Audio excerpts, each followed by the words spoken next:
Ouais, j'avais à cœur ce matin de partager sur c'est vrai, la description de la naissance de Jésus. Et le message ce matin, on va regarder ensemble les 7 mots associés à 7 personnages dans la scène que décrit l'Écriture concernant la venue du Messie. Et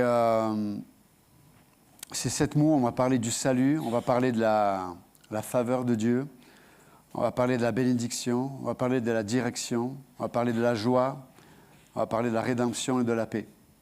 Bon, pour être honnête, je ne suis pas sûr qu'on aille jusqu'au bout. Hein. Mais en tout cas, on va commencer en tout cas sur le sujet.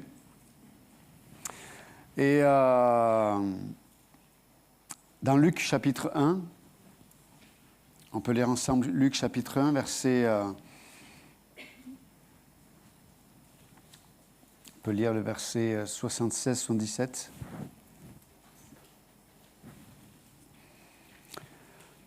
Et toi, petit enfant, tu seras appelé le prophète du Très-Haut, car tu marcheras devant la face du Seigneur pour préparer ses voies, afin de donner la connaissance du salut à son peuple dans la rémission de leurs péchés. Alors, il y a plein de termes, rémission, enfin voilà, c'est des termes un peu... Chez les Juifs, à l'époque, ça avait du sens. Ils comprenaient, parce qu'avec la religion juive, la rémission, c'était à travers le sang, lorsqu'on égorgeait des animaux, c'est comme ça qu'on payait pour le péché. Mais dans le verset 67 à 69 aussi, juste avant, dans Luc chapitre 1, il est dit que, et là le premier mot que nous allons voir ce matin, c'est le mot salut, mais associé à ce personnage qui est Zacharie. Et donc dans le verset 67, il est dit « Alors Zacharie, son père, fut rempli du Saint-Esprit, et il prophétisa en disant « Béni soit le Seigneur, le Dieu d'Israël, de ce qu'il a visité et racheté son peuple, et de ce qu'il a suscité un puissant sauveur dans la maison de David, son serviteur. » Donc ce matin, le premier mot associé à cette scène de Noël, on va dire, de la naissance de Jésus, c'est le mot « salut ». Et évidemment, tu l'as dit, Yeshua ou Josué dans l'Ancien Testament, et là, en l'occurrence, dans le Nouveau Testament grec, c'est Jésus, ça signifie le sauveur, en fait, le sauveur. Et... Mais avant de traiter ce point-là, la personne qui parle, là, en l'occurrence, c'est Zacharie. Et Zacharie, vous vous souvenez, on l'avait vu la semaine dernière, ça signifie Dieu se souvient. Okay? Dieu, l'Éternel, Yahvé se souvient. Et c'est intéressant de voir que, pour quelle raison c'est important de regarder la signification des noms, c'est que leur nom est associé à l'action de Dieu dans leur vie. Donc là, il y a le salut, mais le salut se révèle par le fait que Dieu se souvient. Alors on peut se poser la question. Okay, Dieu se souvient, c'est que quoi, il a un problème de mémoire, faut qu'il mange plus de poissons, non. C'est que, d'ailleurs, vous vous souvenez, c'est la même expression que Dieu utilise dans l'Ancien Testament lorsqu'il s'adresse à Moïse. Vous vous souvenez, dans Exode chapitre 3, l'Éternel parle à Moïse, il dit « J'ai entendu les cris de mon peuple et je me suis souvenu. » Mais ça nous amène à ce questionnement, mais est-ce que si on prend par exemple le peuple d'Israël en Égypte, est-ce que le peuple, ça faisait juste quelques jours qu'il criait à Dieu? Non, ça faisait des décennies que le peuple d'Israël était esclave et souffrait. Ça faisait des décennies qu'il criait. Mais pour quelle raison, lorsque le peuple criait dans la souffrance, Dieu apparemment n'entendait pas, et pourquoi à ce moment-là, il entend? Qu'est-ce qui s'est passé en fait? C'est quoi qui a changé? De la même façon, le peuple d'Israël, ça fait plusieurs décennies qu'il est sous l'emprise de l'Empire romain. Et il y a eu, si vous regardez l'histoire, hein, il y a eu des massacres, il y a eu vraiment l'humiliation de tout un peuple, il y a eu des choses graves qui se sont passées. Et pour quelle raison, à ce moment-là, Dieu vient? Pourquoi il n'est pas venu avant? C'est une grande question qu'on peut tous se poser, en vérité. Qu'est-ce qui fait qu'à ce moment-là, Dieu s'est souvenu parce qu'il a entendu? Et souvent, je pense que beaucoup d'entre nous, on s'est posé cette même question, peut-être, dans notre propre expérience. Qu'est-ce qui a fait que peut-être on a vécu de la souffrance et on a l'impression que Dieu a été sourd face à nos cris, à nos pleurs. Et puis à un moment donné, il y a une intervention divine, pratique, divine. Dieu utilise comme disait Paul, Dieu est chef d'orchestre, il a orchestré les choses et puis à un moment donné, il y a quelque chose qui se passe dans ma vie qui va donner une autre direction à mon existence. Mais qu'est-ce qui s'est passé ? Il y aurait beaucoup de choses à dire, mais lorsque en lisant les Écritures et en regardant ce que Dieu dit de lui-même, on comprend que qu'est-ce qui éveille l'action de Dieu ? La Bible dit que c'est l'humilité et c'est la foi. L'humilité et la foi. Vous savez, beaucoup d'entre nous, et moi le premier, très souvent dans mes souffrances présentes, elles font ressurgir peut-être des blessures passées, elles font ressurgir des choses qui étaient non réglées dans mon cœur. Et c'est souvent les épreuves, lorsqu'on est dans la fournaise de la vie, que ces choses réapparaissent. Et il y a deux façons de vivre avec nos blessures. La première, c'est d'essayer de trouver des boucs émissaires. Et dans l'existence, c'est quelque chose qui ne manquera jamais. On ne manquera jamais de boucs émissaires parce qu'on est au milieu des hommes, et par définition, on est au milieu de l'imperfection, on est au milieu de l'ego, on est au milieu d'autres personnes qui elles-mêmes ont subi peut-être des blessures. Voilà, on est au milieu de gens qui sont pécheurs, en vérité. On est au milieu de gens qui sont imparfaits. Et donc des boucs émissaires, on pourra toujours en trouver. Ça ne manquera pas. Une autre façon de réagir à tout cela, c'est dans la culpabilité. Beaucoup de gens se réfugient dans la culpabilité. Quand on est fatigué, ou des fois on a même les deux, mais souvent quand on est fatigué de trouver des boucs émissaires, on vient dans la culpabilité en se disant mais voilà, je suis nul, je ne vaux rien, c'est encore moi. Et les gens, souvent, sont un miroir qui nous révèle ça. Même les gens bienveillants, on a l'impression qu'ils sont un miroir pour encore nous culpabiliser, encore nous condamner, alors que ce n'est peut-être pas leur motivation. Mais parce que la situation, la souffrance ramène à la surface quelque chose qui est non traité, quelque chose qui doit être guéri. Pour le dire autrement, on a besoin d'être sauvé. Mais dans les deux façons de réagir face à cela, que ce soit de chercher des boucs émissaires ou que ce soit se flageller en se réfugiant dans notre culpabilité, ni l'une ni l'autre sont les bonnes conditions pour que Dieu intervienne. La bonne condition pour que Dieu intervienne, je le dis, c'est l'humilité. L'humilité, c'est accepter, par définition, l'humilité, c'est accepter la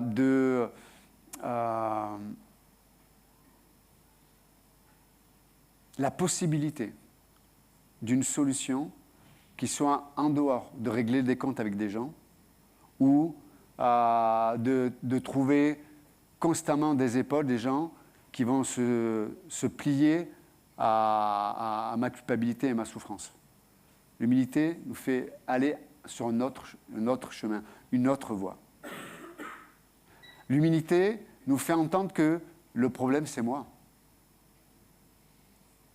Bien sûr que je peux avoir subi des choses graves et chacun devra rendre des comptes devant Dieu parce que Dieu, il est juste et il va traiter. Personne, pour le dire autrement, personne passera à travers ce qu'il doit régler devant Dieu. Vous entendez ça ? Dieu est juste, on ne se moque pas de Dieu.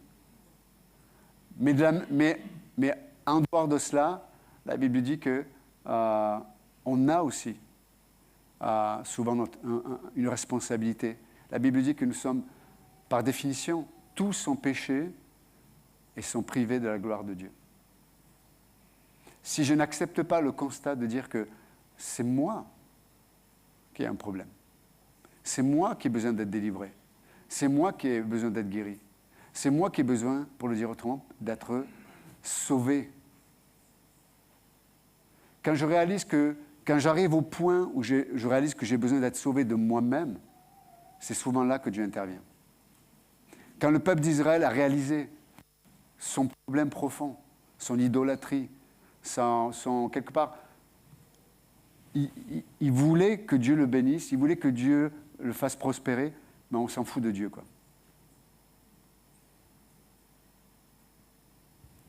Dieu est sourd à ça. Et quand on s'accorde avec Dieu là-dessus, non seulement Dieu dit, mais tu as un problème, mais ton problème n'est pas un problème pour moi. Tu es le problème, mais moi je ne vois pas un problème chez toi. Je vois ton besoin. Dieu ne voit pas mon problème, mais Dieu voit que ce problème-là, qui se trouve dans le fond de mon cœur, révèle un besoin. Besoin d'être aimé, besoin d'être pardonné, besoin d'être porté par quelqu'un qui est plus grand que moi, porté par quelqu'un qui est plus grand que mes blessures, porté par quelqu'un qui est plus grand et qui parle plus que les personnes qui m'ont fait du mal. Dieu n'est pas sourd quand mon cœur est disposé de cette façon. Et la Bible appelle ça l'humilité. Et on voit le peuple d'Israël à l'époque de Moïse va être délivré. La Bible dit, et quand Dieu intervient, mes amis, il n'intervient pas petit bras. Dieu intervient, il intervient sérieusement.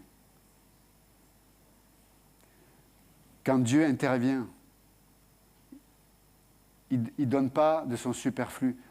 Quand Jésus est né, Dieu qui s'incarne en homme, Dieu ne donne pas de son superflu, il se donne tout entier. Dans ta situation, quand Dieu vient te sauver, il se donne tout entier. C'est pour ça qu'il s'est donné lui-même ce nom. Je suis la solution, je suis le sauveur. C'est pour ça qu'il est allé jusqu'à mourir à la croix. C'est quand même merveilleux. Le premier mot que l'on voit en parlant du message de Noël, c'est le sauveur. Le sauveur. Et ça nous introduit encore une fois dans cette attitude de cœur. Est-ce que je vais continuer à construire ma vie sur ma culpabilité? Est-ce que je vais continuer à construire ma vie en cherchant tout le temps des boucs émissaires? Et partout où je vais, je trouve des boucs émissaires. Partout où je vais, je culpabilise. Et vous savez, quelqu'un qui vit dans la culpabilité, c'est quelqu'un qui va projeter sa culpabilité sur les autres. Constamment. C'est dans la nature humaine. Mais à un moment donné, lorsqu'il y a l'humilité de se dire, Dieu dit, mais je vais te guérir, mais à ma façon.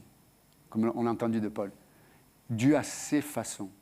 Il a sa façon.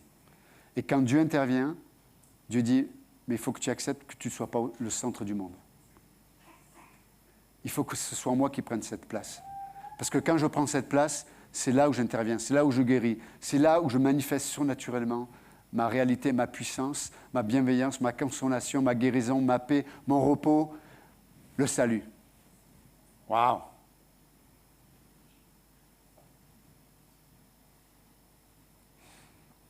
Combien de fois j'ai espéré dans mes situations difficiles parce qu'on sait que Dieu peut tout. Vous êtes d'accord avec moi? Si Dieu existe, il peut tout. Ok. Je dis, mais ok, tu peux tout, mais pourquoi tu ne fais pas? Hein? Moi, j'aimerais, je ne sais pas, un coup de Harry Potter, là, une baguette magique, là, et j'ai mal aux dents. Seigneur, j'ai mal aux dents. Ah, tu n'as plus mal aux dents. Seigneur, je ne vais pas finir la fin de mois. Hop, une valise de billets qui arrive. On aimerait ça, c'est vrai ou pas? Ok. Mais ça ne marche pas comme ça, vous avez remarqué ça. Ok. Vous ne seriez pas là ce matin? Pourquoi? Parce que la vraie guérison se trouve dans la relation. Quand Jésus, son nom c'est le Sauveur, ça sous-entend qu'il veut qu'on s'attache à sa personne, pas seulement à ses actions. Et c'est ça l'humilité. Je dis, Seigneur, enfin, je suis disposé à ce que tu sois à mes côtés. Que tu sois à mes côtés. Je te laisse cette place. Mes amis, c'est puissant. Dieu sauve avec puissance. Ça, c'est le premier mot. Donc, quand notre cœur est disposé de cette façon-là,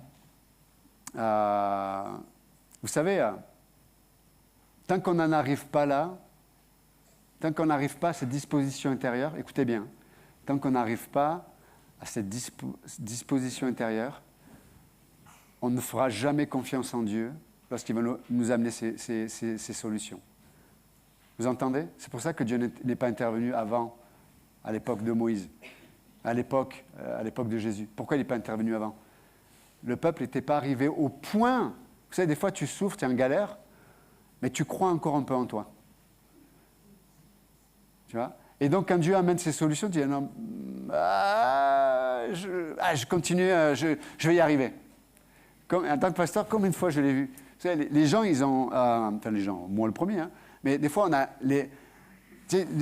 Les gens passent par des situations, mais tu te dis, mais comment ils vont passer ça? Je ne sais pas dans quel état ils vont être. Puis, ils passent la situation, mais tu sais, on aurait dit, tu sais, comme après un match de boxe, ou quand tu combats contre un boxeur professionnel, toi, tu ne sais pas boxer. Là, tu es manchot même, tu vois. Donc, pendant 12 rounds, tu es un sac de frappe. Et il te manque des dents, le nez comme ça, machin. Et là, tu te dis, voilà,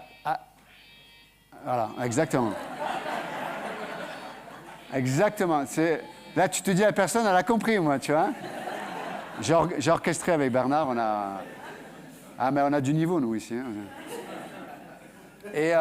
Et tu dis, là, et la personne vient de te voir, tu dis, ah ouais, plus jamais. Et là, tu te dis, ah ouais, parce que tu as pris, bon, là, je comprends. La personne a enfin compris.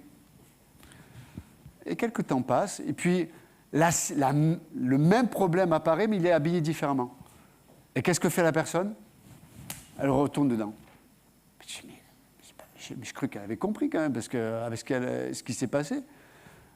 Et moi, je suis comme ça, malheureusement, trop souvent. Beaucoup de gens sont constamment comme ça. Et le peuple d'Israël était comme ça. Mais bonne nouvelle. Il peut y arriver. Ça se peut. Qu'on apprenne. Israël a appris. Et quand il a crié dans ses souffrances, le son de son cri n'était pas le même. Les mots étaient les mêmes. Mais ce qui motivait ces mots n'était pas les mêmes. Quand Jésus vient là, le cri du peuple d'Israël, ce sont les mêmes mots.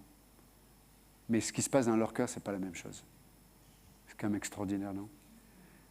Et combien de fois j'ai expérimenté la délivrance, la guérison de Dieu dans ma vie?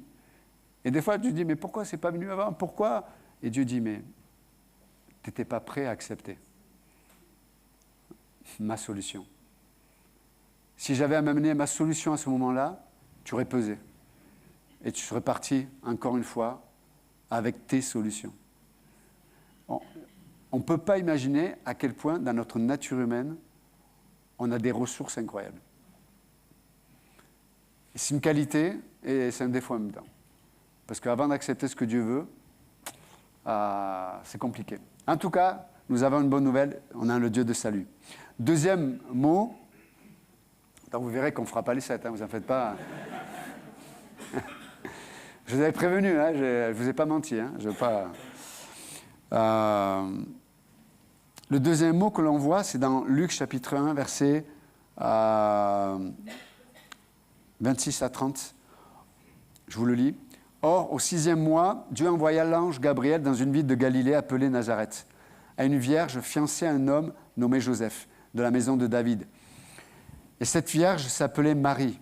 Et l'ange, étant entré auprès d'elle, lui dit, « Je te salue, toi qui as été reçue en grâce, le Seigneur est avec toi. Tu es bénie entre les femmes. » Et ayant vu l'ange, elle fut troublée de son discours. Et elle pensait en elle-même de ce que pouvait être cette salutation. Alors l'ange lui dit, « Marie, ne crains point, car tu as trouvé grâce devant Dieu. » Alors, j'ai regardé dans mes outils de traduction en hébreu, là c'est en grec, hein, le mot Marie. Mais et je regardais sur Internet aussi, sur Google, parce que Google, il nous dit des trucs des fois. Et ce que je trouve dans les textes bibliques de la transcription en français du nom Marie n'est pas le même que ce que j'ai pu constater sur Google. C'est intéressant. Par exemple, dans le Nouveau Testament, donc Marie, ça signifie rébellion ou obstination. Ce mot, Marie, en hébreu, dans l'Ancien Testament, c'était le même mot que Myriam. Et Myriam, ça signifie la même chose. C'était la sœur de Moïse, vous vous souvenez ? Ça signifie par rébellion. Mais quand je regardais sur Google, quand on donnait une définition de Marie, on prenait de l'égyptien, de machin, etc. C'était celle qui élève la bien-aimée. J'ai dit, waouh, pas la même traduction, quoi. Alors moi, je vais rester dans ma traduction, mes outils bibliques. Ça vous va ? Ok. Enfin, c'est moi qui ai le micro, de toute façon, donc après, à partir de là. Mais c'est intéressant parce que quel mot est associé à Marie ? C'est la grâce. Hein, tu as reçu le mot grâce, c'est le mot faveur. Hein. N'oubliez pas, le mot grâce aussi, c'est toujours, il y a toujours l'idée de, c'est pas simplement une faveur parce que tu le mérites bien. C'est comme la pub là, hein, parce que tu le mérites bien et puis L'Oréal. Non, le mot faveur dans la biblique, c'est une faveur imméritée. C'est-à-dire que si on regarde ton CV, là, on dit, bon, qu'est-ce qu'il y a dans son CV pour qu'il mérite ou qu'elle mérite du bien ? On regarde, il n'y a rien dans le CV. Il n'y a rien. Aux yeux de Dieu, je veux dire, au standard de Dieu, au standard des hommes, je suis sûr, il y en a plein ici, vous êtes formidables. Plein de gens vont dire, mais cet homme, cette femme, oh là là, incroyable, gentil, elle est douce, disponible, tout, enfin, voilà. Après, on pourrait entendre tout le contraire aussi, mais bon, ça, c'est une autre histoire. Mais là, le mot faveur, une faveur t'a été fait, c'est-à-dire une faveur, un bien immérité. Ça veut dire, pour le dire autrement, je vais te faire du bien, mais pas parce que tu le mérites, mais parce que j'ai choisi de le faire. C'est pas beau, ça ? Et Marie t'associe à ça. Or, Marie, obstination, rébellion. Waouh ! Waouh ! Et elle est l'image aussi, quelque part, des fois, de nous, de moi. Elle est l'image du peuple d'Israël. On est obstiné, des fois. Est-ce que... Je ne parle pas de ton mari, hein, je vois certaines femmes dire, tu vois, il connaît mon mari. Ok. Mais des fois, on est vraiment, enfin, je dis le mari-femme, hein, elle est l'un ou l'autre. Mais des fois, l'obstination et la rébellion sont associées. La rébellion, c'est littéralement, c'est une colère intérieure, c'est une résistance intérieure contre le plan et même la nature de Dieu. Je ne suis pas d'accord, je ne le ferai pas, je ne le ferai pas, et en plus, tu me demandes des choses parce que tu es méchant. Et on sous-entend, il y a toujours cette suspicion de la méchanceté dans le cœur de l'autre. C'est ça la rébellion. Et c'est ce qui a été trouvé, entre parenthèses, dans le cœur de Lucifer, qui est devenu Satan. Ok ? C'est pour ça que dans Corinthiens 13, quand il est parlé de l'amour de Dieu, une des définitions de l'amour, que dit Paul, c'est quoi ? L'amour ne soupçonne pas le mal. Wow. Parce que vous avez remarqué, si tu soupçonnes le mal dans le cœur de quelqu'un, tu ne peux pas et en même temps soupçonner le mal et en même temps aimer la personne. Ça ne marche pas. Ok ? Or, des fois, certains, c'est pas qu'on soupçonne le mal, mais c'est que, comme le nez au nu du visage, il y en a, leur motivation, elle se voit à l'œil nu, quoi. Ok ? Et donc Dieu dit des fois, prendre la distance, parce qu'il y a des gens qui sont dans des saisons, des fois toxiques, il faut prendre la distance. On est chrétien, mais on n'est pas stupide, on n'est pas crétin. Ok ? Mais je mets ça de côté, mais outre ce fait-là, malgré la rébellion du peuple ou de mon cœur, malgré l'obstination des fois, l'obstination, Dieu vient voir Marie, parce qu'elle représente tout ça là. Il dit, une faveur t'a été faite. Une grâce t'a été donnée. Waouh, incroyable. C'est très souvent comme ça que Dieu gagne nos cœurs. Vous entendez? Souvent, Dieu gagne nos cœurs parce qu'il révèle sa faveur. Il révèle son amour. Il nous donne des choses qu'on méritait le contraire et Dieu dit, non, je vais te faire du bien. Non, mais pas là, regarde, roi de ma méchanceté, roi de ma rébellion, roi de mon obstination, regarde comment je m'en fous de toi, je ne veux pas de toi. Et Dieu dit, ok, je te fais une faveur. Wow. Combien de fois j'ai été désarmé par Dieu? Désarmé par Dieu. Je vais vous faire une confession. Hein. On est entre nous. Il y a YouTube, mais bon, on reste entre nous.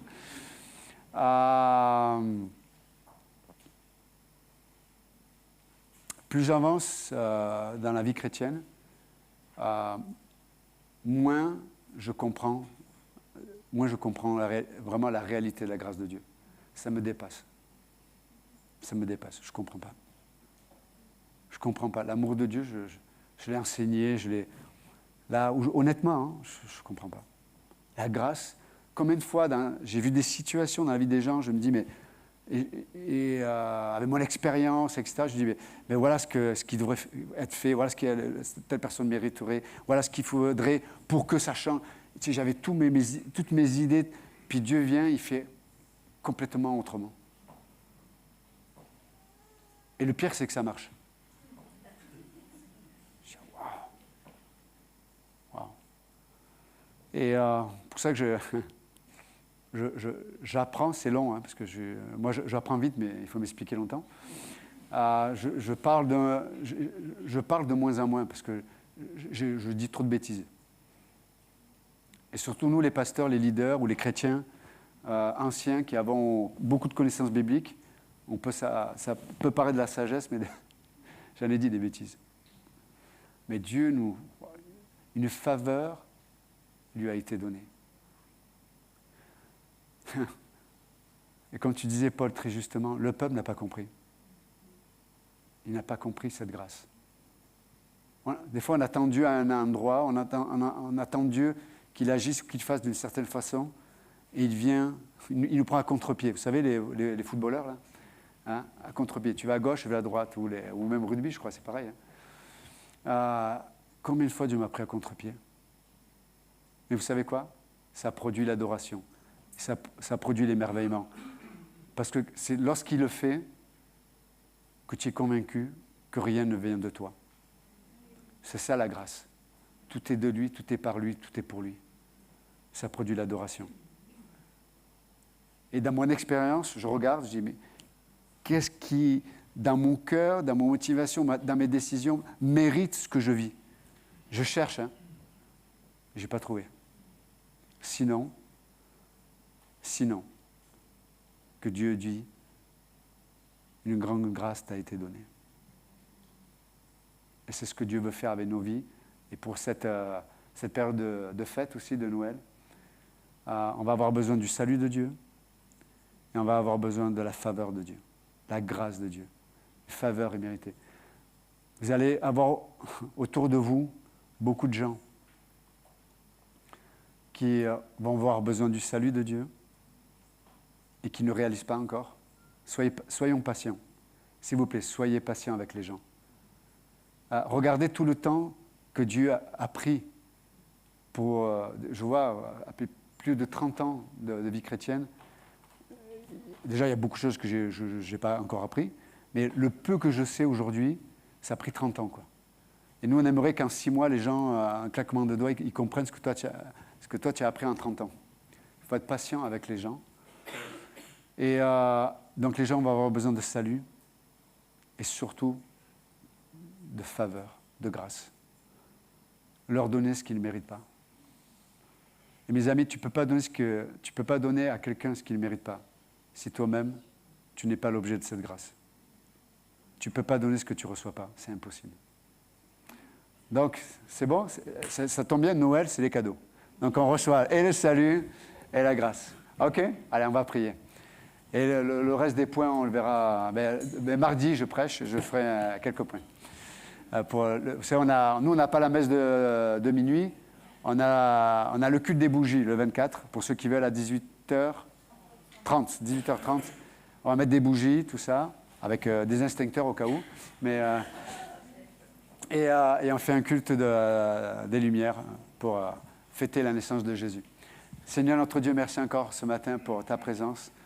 Merci pour ta parole, merci pour ton peuple, merci pour toutes ces personnes qui sont présentes ici ce matin dans ce lieu. Certains sont proches, certains sont loin. Certains peut-être s'abandonnent à toi, peut-être certains encore résistent, mais peu importe.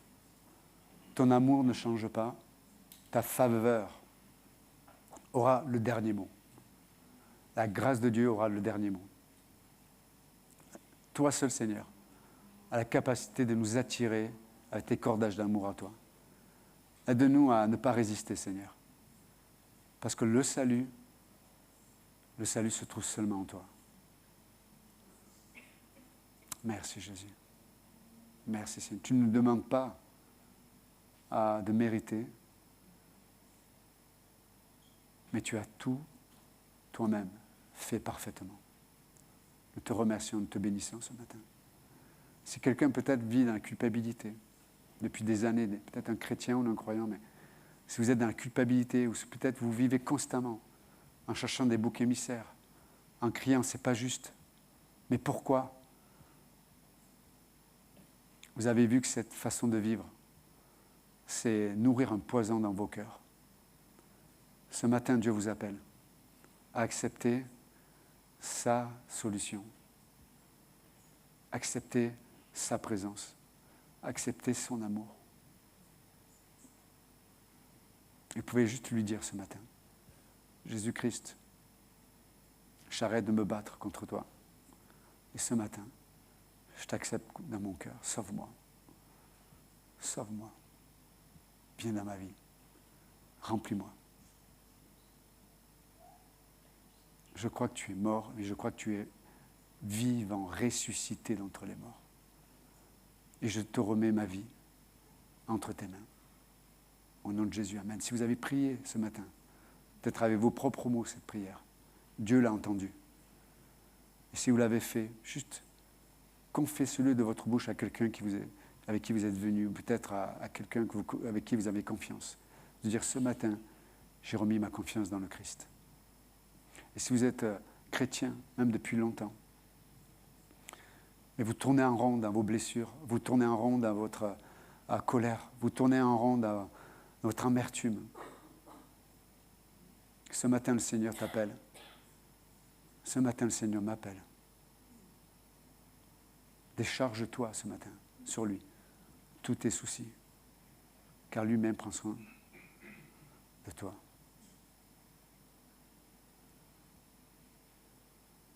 Merci Seigneur.